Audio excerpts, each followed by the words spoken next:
সুপ্রিয় দর্শক, এই মুহূর্তের সবথেকে বড় খবর। দর্শক, এবার ভয়ঙ্কর বিপদে সুপ্রিম কোর্টের প্রধান বিচারপতি DY চন্দ্রচূড়।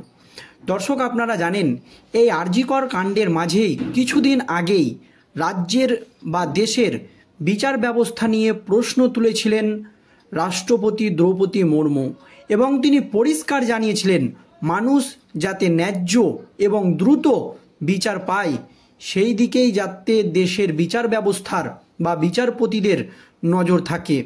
এর জন্য আমাদেরকে যা করার করতে হবে, এই বার্তা কিন্তু রাষ্ট্রপতি দ্রৌপদী মুর্মু দিয়েছিল। কিন্তু আর.জি. কর কাণ্ডে মহিলা চিকিৎসকের মৃত্যুর ঘটনায় যখন রাজ্য রাজনীতি একেবারে তোলপাড়, দীর্ঘদিন ধরে জুনিয়র চিকিৎসকরা ন্যায্য বিচারের দাবিতে আন্দোলন চালিয়ে যাচ্ছে, কর্মবিরতি পালন করছে। এটি একটি একেবারে সেনসিটিভ মামলা। আপনারা জানেন যে কাল রাত্রে হাজার হাজার মানুষ বেরিয়েছিল কলকাতার রাজপথে। তারপরেও কিভাবে সুপ্রিম কোর্টের প্রধান বিচারপতি বা সুপ্রিম কোর্ট এই মামলার শুনানিকে পিছিয়ে দিল তা নিয়ে রাজনৈতিক মহলে প্রশ্ন উঠতে শুরু করেছিল। আর এবার এই মামলা গড়ালো সরাসরি রাষ্ট্রপতির কাছে, যা নিয়ে ইতিমধ্যেই রাজ্য রাজনীতি তো বটেই, গোটা দেশের রাজনীতিতে শোরগোল পড়ে গিয়েছে। কি হয়েছে এক্স্যাক্টলি, কি জানিয়েছে জুনিয়র চিকিৎসকরা, জানাবো আজকের এই প্রতিবেদনে আপনাদেরকে। দর্শক, আর.জি. কর মেডিকেল কলেজ হাসপাতালের তরুণী চিকিৎসককে বা তিলোত্তমাকে ধর্ষণ বা গণধর্ষণের পর নৃশংস এবং বর্বরচিত হত্যাকাণ্ডের ঘটনায় নাড়িয়ে দিয়েছে প্রতিটি সংবেদনশীল মানুষকে।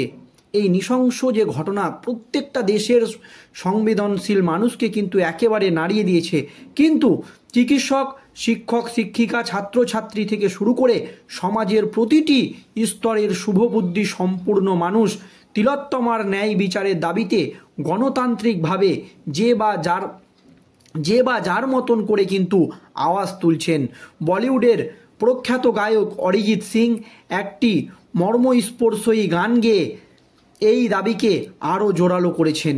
তিনি তিলোত্তমাকে বিপ্লবী বলে অভিহিত করে আশা প্রকাশ করেন যে একদিন এই যে তার বলিদান তা কিন্তু ব্যর্থ যাবে না। কিন্তু বর্তমান পরিস্থিতিতে গায়কের সেই আশা পূরণের সংকেত দিচ্ছে না, কারণ গত 8 থেকে 9 আগস্ট আর.জি. করের সেমিনার হলে তিলোত্তমার নগ্ন ক্ষতবিক্ষত দেহ উদ্ধারের পর একজন সিভিক ভলেন্টিয়ার ছাড়া এখনও পর্যন্ত কাউকে গ্রেপ্তার করা হয়নি।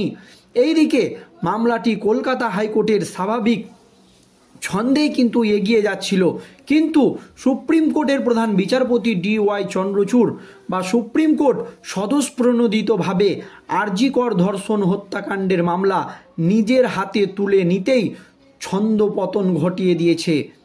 সুপ্রিম কোর্টের প্রধান বিচারপতি DY চন্দ্রচূড় চিকিৎসকদের আশ্বস্ত করে বলেছিলেন, আমাদের ওপর ভরসা করতে পারেন, আপনারা কাজে ফিরে যান। কিন্তু বিচার ব্যবস্থার দীর্ঘসূত্রায়তার কথা ভেবে চিকিৎসকরা আন্দোলন প্রত্যাহার করেনি, আর তাদের সেই আশঙ্কাই কিন্তু সত্যি হলো। আজ বৃহস্পতিবার আর.জি. কর হত্যাকাণ্ডের শুনানি ছিল প্রধান বিচারপতির বেঞ্চে, কিন্তু সিবিআই তদন্তের স্ট্যাটাস রিপোর্ট জমা দেওয়ার কথা আজ। গোটা দেশবাসী, গোটা রাজ্যবাসীর শুভবুদ্ধি সম্পন্ন মানুষ তাকিয়েছিল সুপ্রিম কোর্টের দিকে। কিন্তু বুধবার সন্ধ্যায় সুপ্রিম কোর্ট থেকে জানিয়ে দেওয়া হয় যে প্রধান বিচারপতি বৃহস্পতিবার আদালতে উপস্থিত থাকছেন না। কী কারণে উপস্থিত থাকছেন না সেটা কিন্তু সেই নোটিশে জানানো হয়নি। এই মামলার পরবর্তী শুনানির তারিখ পর্যন্ত বলা হয়নি। এখনও পর্যন্ত সুপ্রিম কোর্টের এই বিজ্ঞপ্তির পর হতাশ হয়ে পড়েছে তিলোত্তমার ন্যায় বিচারের প্রত্যাশায় থাকা আন্দোলনকারী থেকে শুরু করে শুভবুদ্ধি সম্পূর্ণ মানুষ। প্রশ্ন উঠছে, একজন সন্ত্রাসীকে বাঁচাতে যদি মধ্যরাতে সুপ্রিম কোর্ট খুলে সওয়াল জবাব হয়, তাহলে আর.জি. করের মতো একটা ন্যক্কারজনক ঘটনার শুনানিতে এত বিলম্ব কেন? আসল কথা হলো 2015 সালের 31 জুলাই ভোর 3টের সময় সুপ্রিম কোর্ট খুলে একটা মামলার সওয়াল জবাব হয়। সেই মামলা ছিল সন্ত্রাসবাদী বিস্ফোরণের মাস্টারমাইন্ড ইয়াকুব মেমনকে নিয়ে সুপ্রিম কোর্টের 4 নম্বর এজলাসে সেই মামলার শুনানি করে তৎকালীন বিচারপতি দীপক মিশ্র, বিচারপতি পিসি পন্ত ও বিচারপতি অমিতাভ রায়ের বেঞ্চ আগের দিন ইয়াকুব মেমনের ফাঁসির স্থগিতের আর্জি খারিজ করে দিয়েছিল মহারাষ্ট্রের রাজ্যপাল এবং রাষ্ট্রপতি। তাই তার ফাঁসি আটকাতে ভোর রাতে সওয়াল জবাব করে নজির গড়েছিল সুপ্রিম কোর্ট। অবশ্যই শেষ পর্যন্ত ইয়াকুবের ফাঁসি আটকানো যায়নি। ওই দিনই ভোর 6:30টায় ফাঁসি হয় তার। ইয়াকুব ছিল মুম্বাই বিস্ফোরণের অন্যতম ষড়যন্ত্রী, এটাই কিন্তু তার বিরুদ্ধে অভিযোগ উঠেছিল। তবে সংযত কারণে প্রশ্ন উঠছে, এমন একজনকে বাঁচানোর জন্য যদি মধ্যরাতে শুনানি হতে পারে, তাহলে আরজি করের নক্কারজনক ঘটনার ক্ষেত্রে ন্যায় বিচারের প্রক্রিয়াকে বিলম্বিত কেন করে দেওয়া হলো, এই নিয়ে কিন্তু অনেকেই প্রশ্ন তুলে দিয়েছে। আর তখনই কিন্তু জুনিয়র ডাক্তারদের কঠোর পদক্ষেপ। জুনিয়র ডাক্তাররা এই আন্দোলন নিয়ে একেবারে তাদের পরিষ্কার হুঁশিয়ারি, তাদের কর্মবিরতি যেমন চলছে তেমনই চলবে।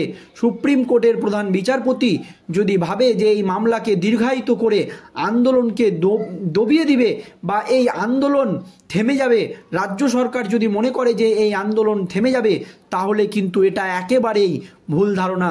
দিন যত যাবে এই আন্দোলনের ঝাঁজ ততই বাড়বে, এমনই কিন্তু জানিয়েছে জুনিয়র চিকিৎসকরা। তার পাশাপাশি তারা এটাও জানিয়েছে এত গুরুত্বপূর্ণ এবং এত একটি সেন্সিটিভ মামলা কিভাবে সুপ্রিম কোর্টে পিছিয়ে যায় তা নিয়ে কিন্তু তারা প্রশ্ন তুলে দিয়েছে। এই নিয়ে জুনিয়র চিকিৎসকদের সূত্রের খবর, তারা ইতিমধ্যেই আরজি করের এই মামলা কিভাবে সুপ্রিম কোর্টে পিছিয়ে গেল, কেন সুপ্রিম কোর্টের প্রধান বিচারপতি এই মামলা পিছিয়ে দিলেন, এই মর্মে রাষ্ট্রপতি দ্রৌপদী মুর্মুর কাছে যাওয়ারও তারা হুঁশিয়ারি দিয়েছেন এবং তারা যাবেন এবং সুপ্রিম কোর্টের বিচারপতিকে জানাতে হবে যে কেন এত একটি গুরুত্বপূর্ণ এবং সেন্সিটিভ মামলা পিছিয়ে দেওয়া হলো, তা কিন্তু রাষ্ট্রপতিকে জানাতে হবে। এবং শুধু রাষ্ট্রপতিই নয়, রাষ্ট্রপতির পাশাপাশি এই মামলায় বা আরজি কর হত্যাকাণ্ডে রাষ্ট্রপতি এবং প্রধানমন্ত্রী দুজনেই যাতে হস্তক্ষেপ করে এবং এই মামলার যাতে দ্রুত বিচার হয়, সেই জন্য যা যা করণীয় তারা কিন্তু করবে। তবে এই আবহে জুনিয়র চিকিৎসকরা পরিষ্কার জানিয়ে দিয়েছে তাদের আন্দোলন কিছুতেই দমে যাবে না। রাজ্য সরকার যাতে এটা মনে রাখে, বিচার প্রক্রিয়া যত দেরি হবে তাদের আন্দোলনের ঝাঁজ ততই বাড়বে। তাদের কর্মবিরতি যেমন চলছে তেমনটাই চলবে। তবে সুপ্রিম কোর্টের প্রধান বিচারপতি চন্দ্রচূড়কে কিন্তু রাষ্ট্রপতিকে জানাতে হবে। আর এই মর্মে জুনিয়র চিকিৎসকেরা পরিষ্কার জানিয়ে দিয়েছেন তারা কিন্তু এই নিয়ে রাষ্ট্রপতি এবং প্রধানমন্ত্রীর দ্বারস্থ হবেন। তবে এই মামলায় যদি রাষ্ট্রপতি এবং প্রধানমন্ত্রী হস্তক্ষেপ করেন তাহলে কিন্তু বিপদে পড়তে পারে সুপ্রিম কোর্টের প্রধান বিচারপতি DY চন্দ্রচূড়। দর্শক, এই নিয়ে আপনাদের মতামত কি? আপনারা কি চাইছেন যে এই মামলায় রাষ্ট্রপতি বা প্রধানমন্ত্রী হস্তক্ষেপ করুক যাতে এই মামলা দ্রুত শুনানি হয়? আপনাদের মতামত অবশ্যই ভিডিওর কমেন্ট বক্সে জানাবেন। ধন্যবাদ।